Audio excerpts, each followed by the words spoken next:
ओम नमस्ते जी। आप सभी भारतवासियों को स्वतंत्रता दिवस की बहुत बहुत शुभकामनाएं। आइए हम इस इंडिपेंडेंस डे अर्थात जिसे स्वतंत्रता दिवस कहा जाता है, इसके बारे में कुछ चर्चा कर लेते हैं।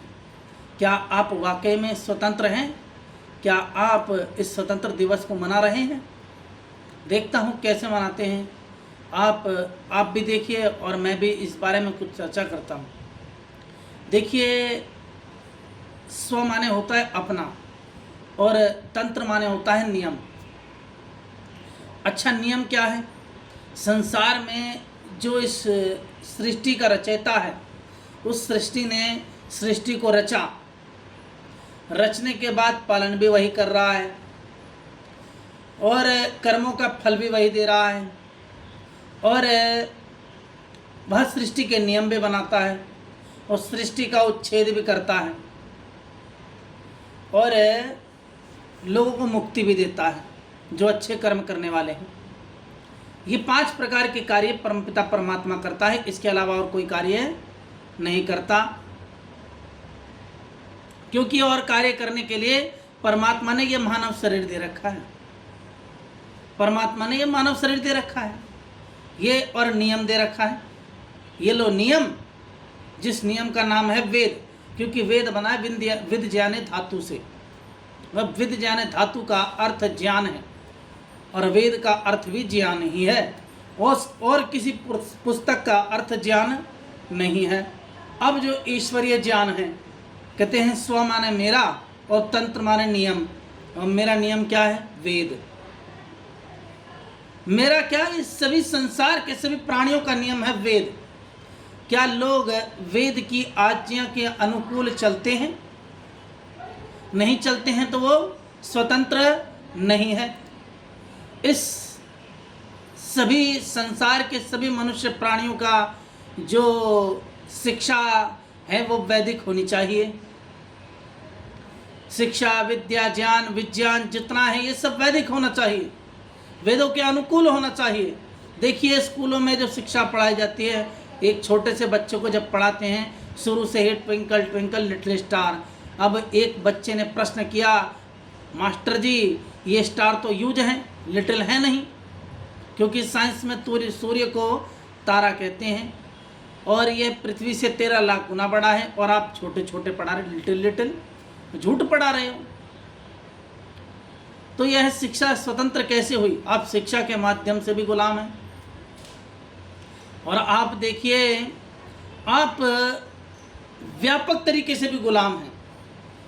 जो वैदिक शिक्षा है सर्वत्र विद्यमान होनी चाहिए थी, वह शिक्षा सर्वत्र विद्यमान ना होकर कहीं कहीं रह गई किसी किसी मनुष्य में जो वेद के मार्ग पे चलता है। वह तो मैं स्वतंत्र मानता हूँ जो वेद के मार्ग पर चलता है। जो वेद के मार्ग से इतर चल रहे हैं वे सब के सब गुलाम हैं। अब दूसरी बात, अब देखिए, कोई भी आता है हमारे महापुरुषों का अपमान कर देता है इस देश में। जैसे रामपाल हुआ, न जाने उसने ब्रह्मा के बारे में, विष्णु के बारे में, शिव के बारे में और हमारे कितने महान पूर्वज हैं जिनके बारे में उसने उल्टी शुद्धि अभद्र टिप्पणियां कर डाली हैं। क्या ऐसे व्यक्ति को इस धरती पर रहने का अधिकार है? देखिए, सर्वप्रथम तो यह है, उत्तर में हिमालय, दक्षिण में विंध्याचल, पूर्व में अटक और पश्चिम में ब्रह्मपुत्र नदी है। इन चारों के बीच में जितना प्रदेश है उसको आर्यावर्त कहते हैं। क्या प्रोपर नाउन कभी बदलता है? कहते हैं प्रोपर नाउन कभी नहीं बदलता। मेरा नाम सर्वजीत है, मैं 50 साल का हो जाऊं तो सर्वजीत, 70 का हो जाऊं तो सर्वजीत, 100 का हो जाऊं तो सर्वजीत, मर जाऊं तो भी सर्वजीत। सर्वजीत नाम ही मेरा विख्यात रहेगा, इससे अलग बदलकर दिलजीत नहीं होगा। ऐसे ही इस देश का नाम आर्यावर्त है तो आर्यावर्त ही रहना चाहिए। बदलकर अन्य अन्य नाम बोलने वाले सब गुलाम हैं। ये गुलामी के नाम कितने पसंद है आपको? अगर गुलामी के नाम आपको पसंद है तो आप गुलाम हैं।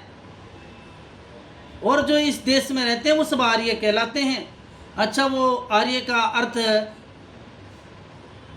वैसे अगर हम हिंदी में करें, शुद्ध भाषा में करें तो सर्वश्रेष्ठ होता है। हम सर्वश्रेष्ठ हुआ करते थे, श्रेष्ठों की संतानें हुआ करते थे, और इसी को संस्कृत में आर्य कहते हैं। आर्य कैसा होता है? वेद के मार्ग पर चलने वाला, ईश्वर की आज्ञा का पालन करने वाला, ब्रह्मचर्य का पालन करने वाला, यम नियम का पालन करने वाला। यम नियम कौन से है? यम है 5: अहिंसा, सत्य, अस्त्य, ब्रह्मचर्य, अपरिग्रह, इनका पालन करने वाला। फिर सोच, संतोष, तप, स्वाध्याय, ईश्वर प्रणिधान, इनका पालन करने वाला। जो आर्य है वह वेद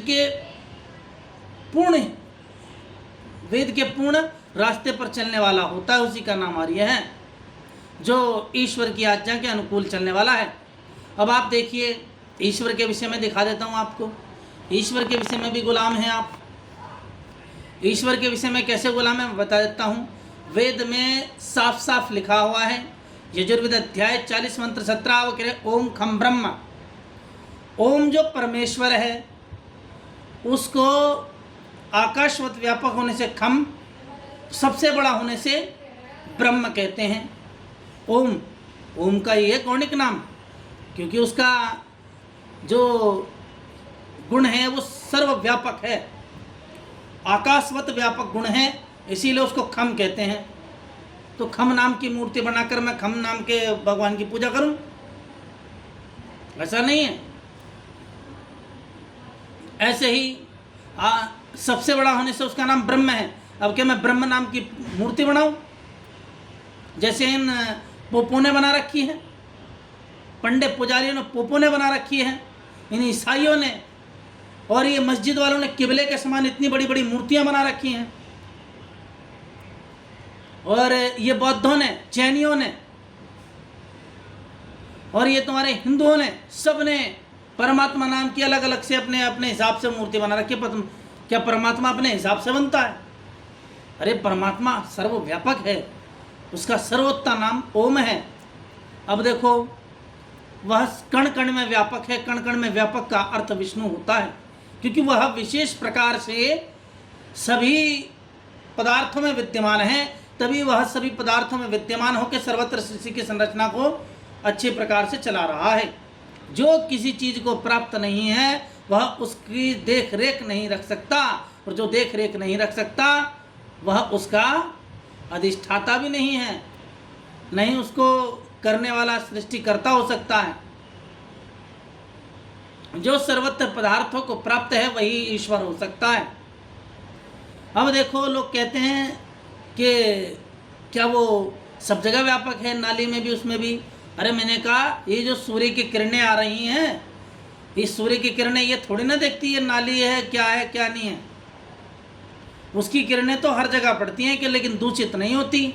ऐसे ही परमात्मा सर्वव्यापक है, वह मल रहित है, वह दूषित नहीं होता।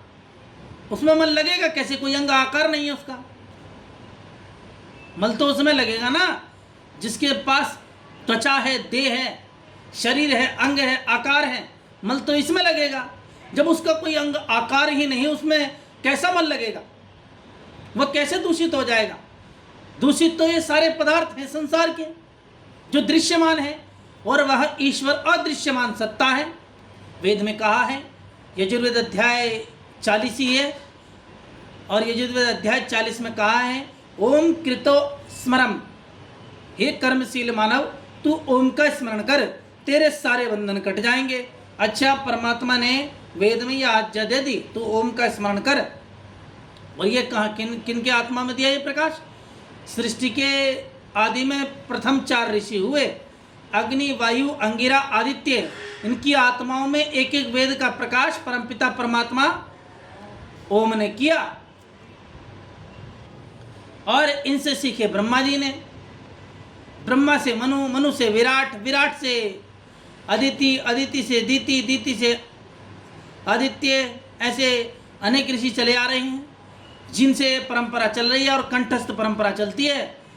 और वेद को जीवित रखने के लिए ये जो गुरुकुल के ब्रह्मचारी हैं, ये वेद की संहिताओं को कंठस्थ करके रखते हैं, इसीलिए यह आज तक वेद विद्यमान है। और वो कंठस्थ करके रखते हैं तो इन्होंने उनके कंठस्थ किए हुए को पुस्तकों में लिपिबद्ध करके रख लिया। यह वही ज्ञान है जो सृष्टि के आदि से चला आ रहा है। यह वेद जो है वह सृष्टि के आदि से चला आ रहा परमपिता परमात्मा का दिया हुआ ज्ञान है, और वेद का ही अर्थ ज्ञान है। और किसी पुस्तक का अर्थ आप ज्ञान नहीं कर सकते, करके दिखा दो। चुनौती है उसको जो किसी और ग्रंथ का अर्थ ज्ञान करता हो। विद ज्ञाने धातु से बनता है ना, इसीलिए उसका नाम ज्ञान है। और विद ज्ञाने धातु से वेद शब्द भी सिद्ध होता है। जो सब संसार के पदार्थों का, पृथ्वी से लेकर आकाश पर्यंत का, सर्वत्र दिशाओं का, जिसमें सर्वत्र प्रकार की विद्याओं का समावेश है, उसी का नाम वेद है। जिससे आपको सर्वत्र संसार के रहस्यों का भेद पता लगता हो, इसी का नाम वेद है। अच्छा, उसे छोड़कर आप किसी और चीज को मानने लगो तो क्या वो ईश्वरीय हो गया? ईश्वरीय तो कदापि नहीं है। आप इस गुलामी की इतनी ज़्यादा गहराई में जा चुके हो कि आपके हृदय पटल पर सच्चाई की छाप डालना बड़ा ही कठिन हो गया है। सत्य आपके हृदय में तनिक भी नहीं जागृत होता। क्या आप सत्य से डरते हैं? क्या आप कायर हैं, दुर्बल हैं? क्या आज भी आप स्वतंत्र नहीं? अरे मैकॉले ने एक शिक्षा दे दी लाके, उस मैकॉले की शिक्षा को आप सिर में ढोए फिर रहे हो। क्या वेद जो ईश्वरीय ज्ञान वेद है उसको आपको कंठस्थ करना पड़ना अधिकार नहीं है? यह सर्वत्र मनुष्य मात्र का अधिकार है। देखो, वेदों में परमात्मा ने कहा है कि वेद पढ़ने का किस किस को अधिकार है?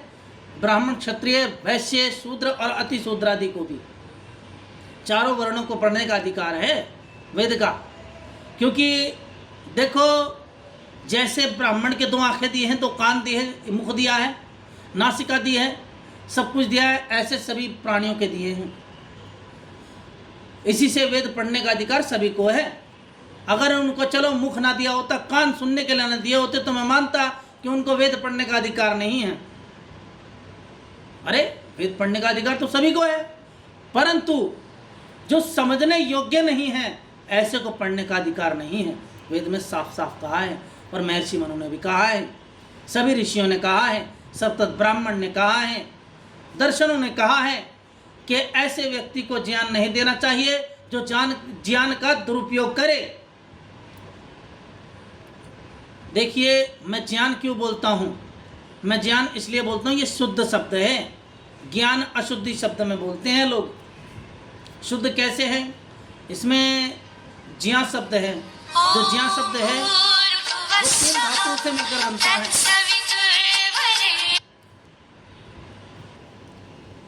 जकार, यकार, अकार, इनको तीनों को मिला तो ज्ञा बनता है।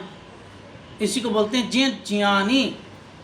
अब यहाँ गकार नहीं, अकार नहीं, यहाँ गकार हम लगा दें और अकार लगा दें, यकार लगा दें, तब तो जाकर वो ज्ञा बनेगा। लेकिन वो ज्ञा है नहीं, वहाँ तो जकार, यकार और अकार है, तो तीनों को मिलाए तो जकार ज्ञा बनता है, ज्ञा नहीं बनता वहाँ। और पुस्तकों में आप चले जाइए, जब छोटे बच्चों की पुस्तक होती हैं, वहाँ तीनों शब्दों का समावेश मिलेगा आपको, ऐसा व्याख्या मिलेगी तीनों शब्दों की। और तीनों शब्दों की व्याख्या करके तो ज्ञान शब्द ही है, इसीलिए मैं उसे ज्ञान बोलता हूँ। वह शुद्ध शब्द ज्ञान है। अज्ञानता में लोग ज्ञान बोलते हैं, बोलते रहे, वो उनकी गुलामी के शब्द हैं। परंतु मैं तो स्वतंत्र हूँ, लोगों को स्वतंत्र करना चाहता हूँ, लोग भी स्वतंत्र हो, वह सत्य से परिपूरित हो, परिपूर्ण हो। जैसे मैं सत्य के मार्ग पर चलता हूँ, ऐसे लोगों को सत्य के मार्ग पर चलने की प्रेरणा देता हूँ। संसार के सभी लोग हैं अपने अपने संप्रदाय की बहुत बड़ाई मारते हैं। देखें, जब ईश्वर ने सर्वप्रथम ज्ञान दिया वेद, उसमें ईश्वर का नाम है ओम। क्या ओम से बदल कर कोई व्योम हो जाएगा, अल्लाह हो जाएगा, जीसस हो जाएगा, या बौद्ध हो जाएगा, कुछ भी बौद्धिस्ट हो जाएगा, या कुछ हो जाएगा। लोगों ने नए नए नाम से नए नए मूर्तियाँ बनाकर और नए नए नाम देकर अपना अपना भगवान बना लिया अपने अपने हिसाब से। क्या ऐसा बनता है? ईश्वर का सर्वोत्तम नाम है ओम। ओम का अर्थ है सर्वरक्षक।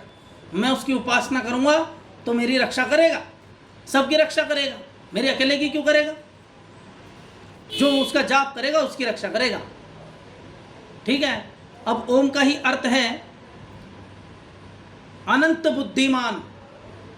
मैं अनंत बुद्धिमान की उपासना करूंगा, उसका ध्यान करूंगा अपनी आत्मा में, तो मैं भी बुद्धिमान बनूंगा। और मैं निर्बुद्धिमान की पूजा क्यों करूं, उसका ध्यान क्यों करूं? ओम का अर्थ है सर्वशक्तिमान, जो अपने कार्य करने में अन्य किसी की सहायता ना लेता हो, इसी का नाम सर्वशक्तिमान है। अब मैं ऐसे सर्वशक्तिमान ईश्वर की उपासना करूंगा तो मैं भी शक्तिमान बनूंगा ना भाई। अब ये लोग अल्प शक्तिमान की पूजा करते हैं। जो कहीं कहीं रहता है वह अल्प शक्तिमान ही है, एक देशी ही है, क्योंकि ईश्वर तो सर्वदेशी है, ईश्वर सर्वव्यापक है। अब जैसे ईसाई चौथे आसमान पे मानते हैं, वो भी एक देशी हो गया। अब मुसलमान है, वो सातवें आसमान पे मानते हैं, वो भी एक देश में हो गया। वो मस्जिदों में भी मानते हैं, अलग अलग कहीं कहीं मानते हैं, ये भी एक देश में हो गया। और बौद्धिस्ट लोग बुद्ध में मानते हैं, इसीलिए वो भी एक देशी हो गया। जैन लोग भी मूर्तियों में मानते हैं, वो भी एक देशी हो गया। हिंदू लोग भी मूर्तियों में मानते हैं, वो भी एक देशी हो गया। इसमें इस जगह पर जितने संप्रदाय बने हैं वो उन्होंने उस सर्वव्यापक, सर्वांतर्यामी, सर्वदृष्टा, सर्वशक्तिमान, परम शुद्ध चैतन्य स्वरूप को जड़ बनाकर रख दिया, अल्पज्य बनाकर रख दिया। ये तो वो वाली बात हो गई कि एक सर्वत्र साम्राज्य का राजा है, मैं उसको एक झोपड़ी का मालिक कह रहा हूँ। ये उसका अपमान है या फिर उसका सम्मान? मैं जो सर्वत्र ब्रह्मांड का स्वामी है, एक परमाणु में जिसके अंश से खाली नहीं है, उसको मैं एक झोपड़ी का मालिक कहने लगूं, एक मूर्ति का मालिक कहने लगूं? यह उसका अपमान है। मैं ऐसा अपमान कदापि नहीं कर सकता। मैं सर्वजीत आर्य हूं। इस धरती पर केवल आर्य ही है जो ईश्वर को सर्वव्यापक मानता है और ओम के नाम से उसका जाप करता है इस धरती पे। क्योंकि ओम के कई सारे गुण हैं, असंख्य गुण कर्म स्वभाव हैं, ऐसे ही उसके असंख्य गुण कर्म स्वभाव के हिसाब से असंख्य नाम हैं। क्या मैं असंख्य नामों की पूजा करूँगा? जिस एक नाम में सारे नाम समा जाते हों उसका नाम है ओम। ओम में सारे नाम समा जाते हैं और ओम का जाप करने से सभी प्रकार के नामों का जाप हो जाता है।